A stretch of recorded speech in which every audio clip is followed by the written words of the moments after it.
I am Daniel Lucas, and welcome to Book 101 Review. Book 101 is all about the books that I read for the last 40 years, and today I have my special guest. He's the author of several books, no other than Mr. Joel C. Flanagan Granneman. Welcome back, Mr. Joel. And as usual, can you please Thank you for introduce more about yourself? yes, thank you for having me back. I'm Joel C. Flanagan Granneman. I'm the author of the Servants of the Moon and Sun series. The latest book, Mother of Exiles, came out yesterday, and you can see it right here. Yeah, I don't know if you can see that. Yeah, there we go. That's my new book Yes. right there, and it's the fourth in the series, but it's also an alternate starting point for the series. So you can start with that book, and then go backwards. Um, go back to one and two and three, but it's not a self-contained, but it's definitely an alternate starting point for the series. So you can do that too. Yes. Congratulations, Mr. Joel, for sharing your talents to Thank the you. world. Mothers of Exiles. How do you come up with the ideas for this book? This book is a continuation of at the end of book two, Talia on the shore of the sea. The characters head off in different directions, and this follows Kanan and Spearhead, who's a fairy soldier, and he's an Elionite or a half fairy, and they head off, returning to the Exile Forest, which is where Kanan grew up and left years before. He was commanded to stay by the Mother of Exiles, who is the leader of the people in the Exile Forest. He was commanded to stay, but he didn't and left, and tragedy ensued. So he's carrying a lot of shame and guilt for that, and that's why he didn't return until now, returning with Spear and the baby Aurora. So that picks up with them pretty much right after the events where we see them in book two. So it's picking up right with them. So this is the story. It's the subtitle is the epic adventure of a prodigal son returning to the exile forest, and Canaan's that prodigal son.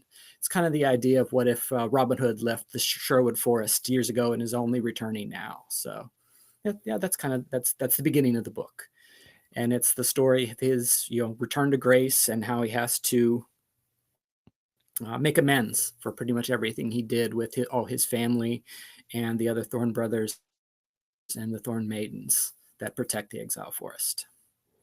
Can you describe your typical writing routine when you're doing Mothers of Exiles? It's I work full time, working retail, so a lot of my writing time will be after work. Usually, I get home and I'll decompress for a little bit. Then I'll write for maybe an hour, half an hour, working on that. Um, or during the weekends, I'll get up early before my wife gets up, and I'll write for a couple hours there. And the editing process, kind of works about the same way. I'll turn the chapters over when I finish the whole book. I'll turn the chapters over to my wife, and she'll work pretty much a couple chapters at a time. And she'll make changes and make suggestions and questions, and then send those files back to me. And then I'll go into Great, great, great, Mr. Joel. So, do you outline your books before writing it?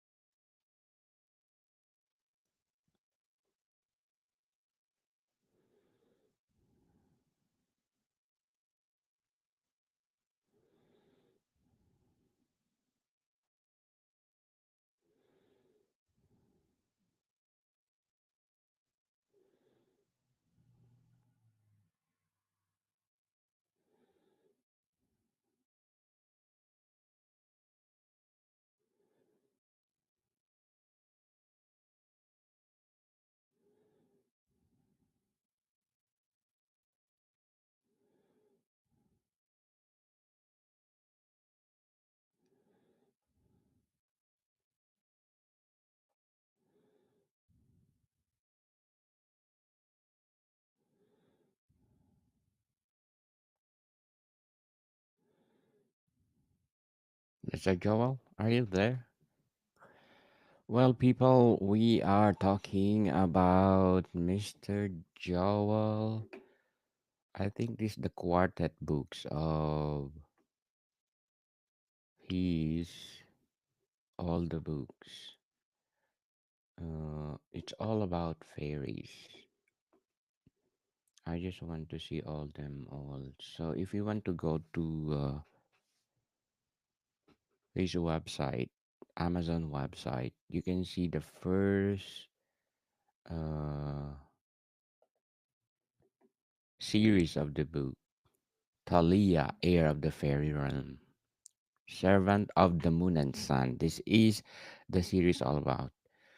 This is the name of the series, Servants of the Moon and Sun. So Thalia is the book one, and which the book two will be for sure. Let's see. Book two is Thalia and the Shore of the Sea. Okay, and book three is Fairy Court in Exile, an epic fantasy novel and civil war. And we'll talk about all these books on my on my no third season and fourth season. So please do listen to them one by one. Mr. Joel Flanagan, Granny Man, and we are just talking about the fourth, the fourth, the fourth book of Mr. Joel, which is Mother Exile. Okay. So, people, please do listen to our episode of Mr. Joel. We talk about all these books, Servant of the Moon and Sun 3, all of them. We discuss it. And now we are talking about the fourth book or the quartet of Mr. Joel Flanagan Grannyman, Servants of the Moon and Sun, Mother of Exiles. So, Mr. Joel, I just continue what we are doing, what we're doing because I think there's something wrong with our communications.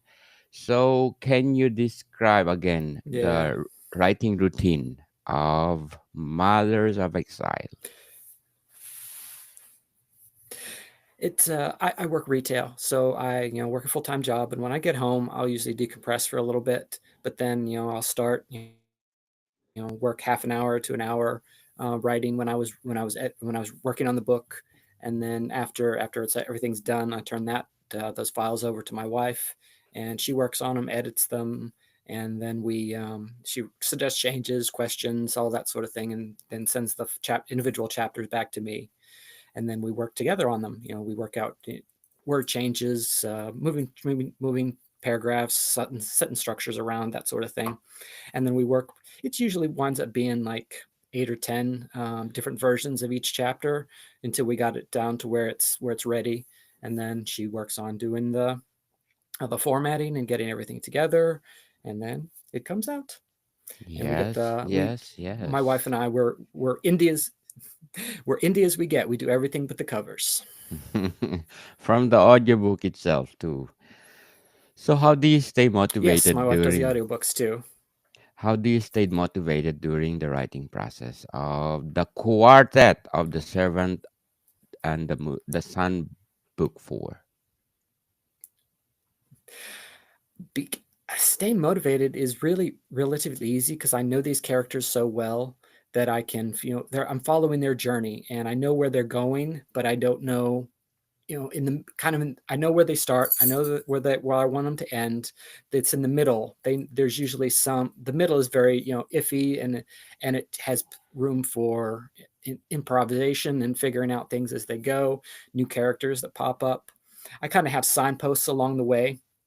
For example, this book is a lot of Kanan, regaining the trust of everybody, his family, his adopted family, the other members of the Thorn brothers and the Thorn maidens, and there's a lot of essentially retesting himself with them, and then them learning from him all the experience he's had in the fairy realm, so they're learning they're teaching him again. He's learning again, and but also he's teaching them in return. And it's a lot of we've never been to the Exile Forest before. It's been referenced in the 3 books previous, but so there's a lot of kind of world building and explaining and figuring out and showing the reader what the Exile Forest is, where it is and how it works, and all the different people that live there, the humans, the half fairies, all those people who live there. It's a very egalitarian society, unlike the matriarchal fairy realm or the patriarchal human realm. It's everybody's equal. Women and men are equal, and everybody has their responsibilities and their jobs to protect the people and protect the safety of the people who live there. So, how do you create, or how did you create relatable and memorable characters in Mothers of Exiles? A lot of it's exiles, mother of exiles. A lot of it is taking my own personal experience.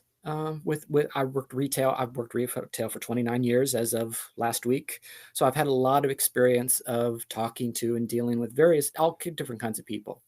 So I take a lot of that experience of you know all the kinds of personal interaction with these people, that some of them inspired some of these characters, some of them didn't, and then I know, for example, Kanan's adopted mother, Lily. She's based loosely on my mother. She's based loosely on her physical description. I mean, Lily's her own character, and there are things that Lily has to do that maybe it's not a direct one for one with my mother and her.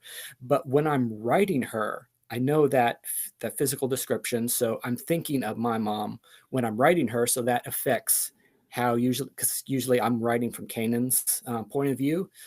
So he's looking at her as his mother, is his adopted mother, and there's a whole journey of them coming to grips with his adoption and that. But I'm thinking of my mother, and I'm thinking of how I relate to her, so that affects how I write her, how I write Kanan when he's interacting with her. So it's a lot of that comes from my personal experience. So I'm taking my own personal experience. I'm taking my own experiences into that character specifically. Did you base your characters on real people, or they are purely fictional? They're sort of purely there's a little bit of influence from a lot of the people I know. I mean, I tell my wife this, that every relationship, every love couple in my books, regardless of who they are, have a little bit of my wife and our loving relationship, because that's what I know. So I mean, it's not a one for one with all these relationships, but it affects it. And I take little pieces of my personal experience and put them into the characters, and and again, I make up a lot of stuff too. So there's a little bit of influence from people I know and people I've met, but a lot of it is also, it's made up.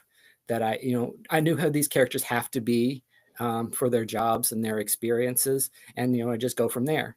I know who they are, and they also, I know who they are, but they also, I figure out who they are in addition as I write the books and figuring out these characters. So it's a really it's a mishmash of all kinds of influences on these characters. So, how do you ensure your characters' personalities and actions remain consistent throughout the story? Because this is already the fourth quartet of your Servant of the Moon Hmm. and Sun. Well, a lot of the characters in Mothers of Exiles are new characters, people we've never met before, because we've gone to a place, the Exile Forest, we've never been before. The only person who have been in the previous books are Kanan and Spearhead, who's with the fairy soldier. So I know Kanan very, very well. I've created his kind of the proto character of who he is when I was in high school. And Spearhead, I know very, very well. She's Excuse me. bless you.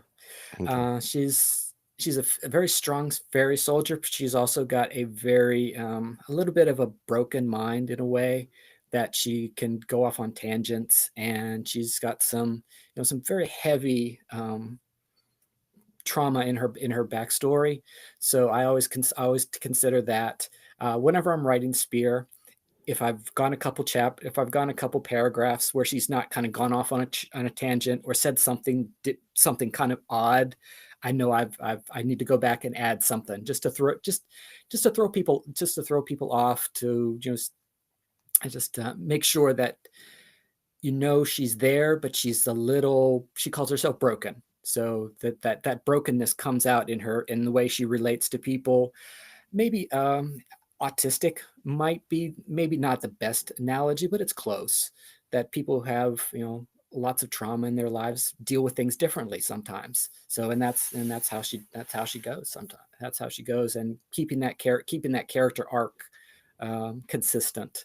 That's what my wife and I do when we edit the books, and she'll put in a comment at some point and saying, "Well, I don't know if this you sure about this scene? You sure about this phrase here?" So it's and then it's a partnership when we do the editing. How did you handle writing antagonists or morally gray characters, like in the Mothers of Exiles?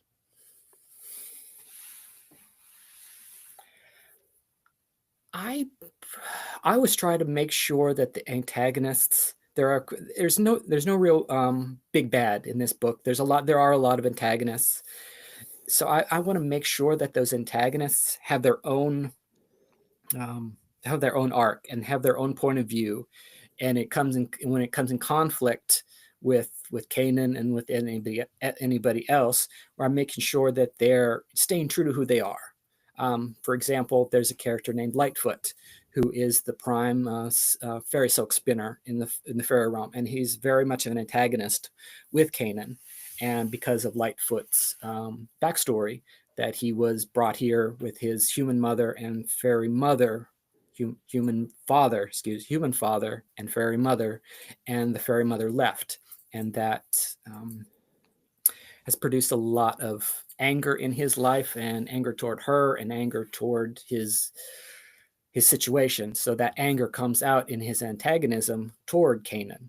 So I would always want to make sure that that I'm staying true to this character and staying true to what their worldview is, and what they want, and what they need out of any situation they're in. So if they aren't being consistent, consistency is a big thing for characterization. If your characters aren't consistent, you got a problem. Unless there's a reason why they're not consistent. If they're someone like maybe Spear, who's a little bit broken and a little bit different in ways. Maybe that's why they aren't inconsistent. They have a lot of inconsistencies. Hope my jingling on my cat's collars isn't coming off too bad. Yes, I heard it. So, how did you balance the plot development with the character's growth? They actually go hand in hand. The plot of this book is Kanan regaining the trust of all the people he hurt. So as the book goes forward, he's doing a lot of things that he has to make amends with his adopted mother, and he has to make amends for for missing a lot of things, um, and that character development rolls into the plot. So it's going they're going hand in hand. That that Spearhead as a fairy in an area that doesn't have any fairies at all. There's another layer of that where she has to gain their trust, because a lot of these people, most of the people who live in the Exile Forest, have been brutalized by fairy occupation, by the wars between the humans and the fairies. So there's a lot of trust that has to be built up with her and with the other Elianites and humans in the Exile Forest. So that all goes hand in hand, and that was really fun to kind of track, to going from where she starts at the beginning of the book and where she ends up at the end. How did you manage the pacing of Mothers of Exiles? I don't know. I just kind of wrote the story as it came to me, as it appeared to me, as the character, as I worked with the characters, and I knew we were going. I knew where the book was going to end, that they were going to leave on this mission, and everything was, building up to that. That they were Kanan had to regain the trust of everybody, and then, um, excuse me, and then assure them that what this mission he was going on, as he was taking a bunch of the Thorn brothers and the Thorn maidens, that it wasn't something that would lead to disaster. So he had to regain that trust, and pretty much every of the chapter is about him, regaining trust in one way or another with various different characters. Do you have writer's block when you're writing Mothers of Exiles? I'll sometimes get stuck on the middle part of the chapter, that I know what's happening, but I'll kind of get stuck and bogged down in like details. Like they walked down this hallway, went to this door, picked up this thing, and at some points you just got to figure out that really doesn't matter. That, they get here, they start the conversation, or something to that effect. So I don't really get writer's block per se. I will get stuck with characters sometimes, and I'll think, okay, I want this. I want Maggie, who's the leader of the Thorn Maidens, to do this, but I don't know why she would do it. So maybe I'm gonna think about it again. Maybe I'm gonna change the character. I'm gonna change the plot, change the what's going on in this chapter, and once I kind of figure out it's kind of a two-way street with myself and my characters. I'll sometimes have debates with my characters that, they don't want to do something, and eventually I'll come around to where I figure, okay, you're right, you shouldn't be doing this. We'll do this instead. And when I figure out that problem, and I realize, oh, okay, that's what she should be doing, everything kind of comes back together and flow, and it starts to flow again. What is the most challenging part when you're writing Mothers of Exiles? I had a few. I'm still not completely comfortable with fight scenes, with action scenes, with people, physically fighting, not just fighting in having an argument, fighting with, sparring or fighting. And so I'm not really totally comfortable with that. I'm more comfortable with dialogue and a bit of description. So the fight scenes and the action scenes are still, not quite.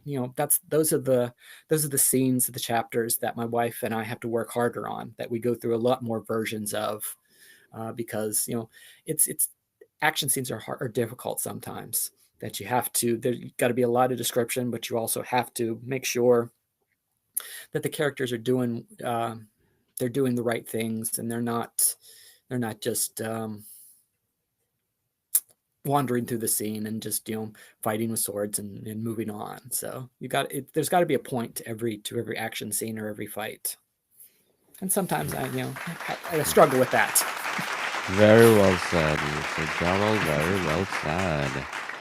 So, can you share a lesson you've learned from writing Mother of Exiles?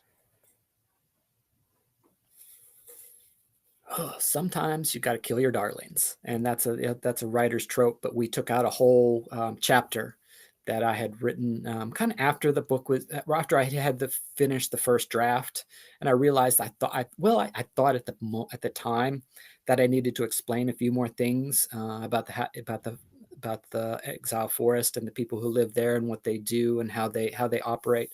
But when we got the chapter done and my wife was editing it, she was looking at it and saying, "Well, this is a new character, and really it doesn't really affect any other parts of the plot, and it kind of just takes us away. It's, we're spending more time with these characters, but it's not really, she eventually convinced me that it's not as vital to the plot. So we cut that entire chapter out, and now we're looking for one other way to get it out there. Probably maybe working through it as a short story for some form or fashion. So we'll see what happens. But it'll come out. It's pretty much finished and edited, so it'll come out in some way or another eventually.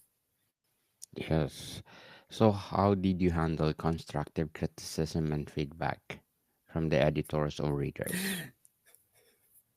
Sometimes that's difficult taking criticism, but you also want to make sure that you're not everybody has their own point of view, and sometimes things don't work with readers, and that's all right. Every story isn't for everybody, and my wife and I work very very well together. This is the fourth book we've edited, and plus a whole bunch of other short stories. So we have a pretty much a shorthand now that we can move forward, and she'll change something, and if I don't like it, we'll talk about it, and we'll change it back, or we'll change it forward. And it's all part of being a writer. It's all part of growing and telling your story better.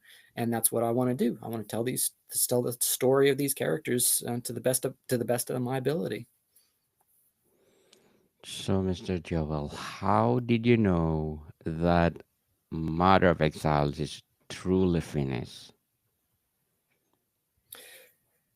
Well, I got to the end of the story that I was trying to tell in this volume. Book 5 will be a direct sequel and picks up pretty much right after the end of Mother of Exiles.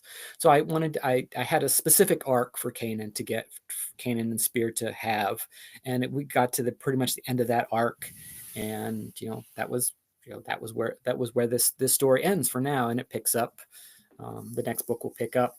It's like maybe a month or two later, but I was pretty confident on where the story ends for this book, but then in the editing process, it's when my wife sends me back a chapter and there's only a couple changes, we know that chapter is pretty much ready to go, ready to be locked and be ready to go.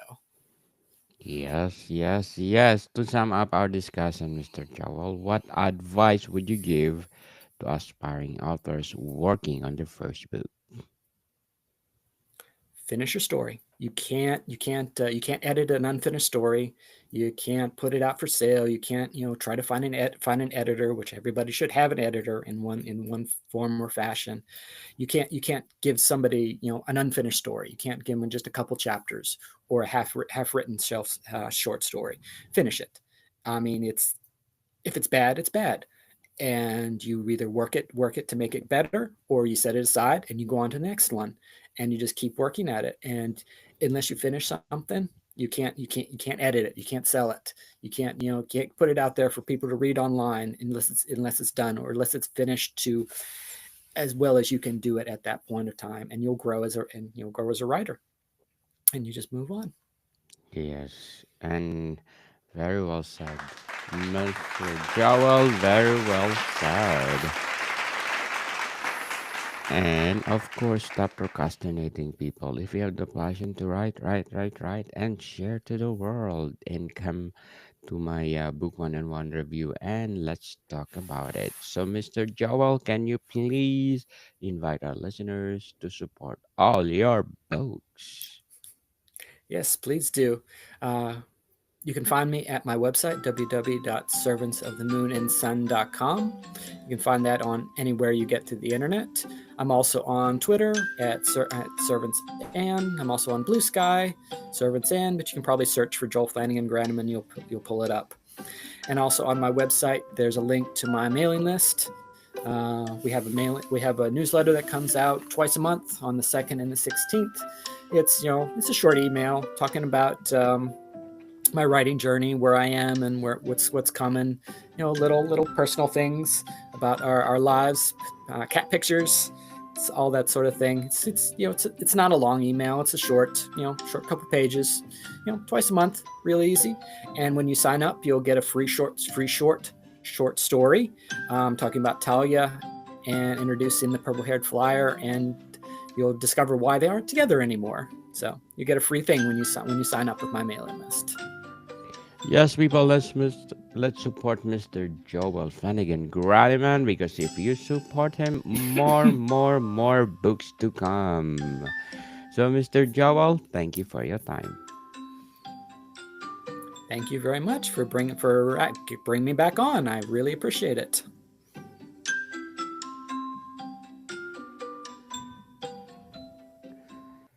Mr. Joel, I'll check this one if it's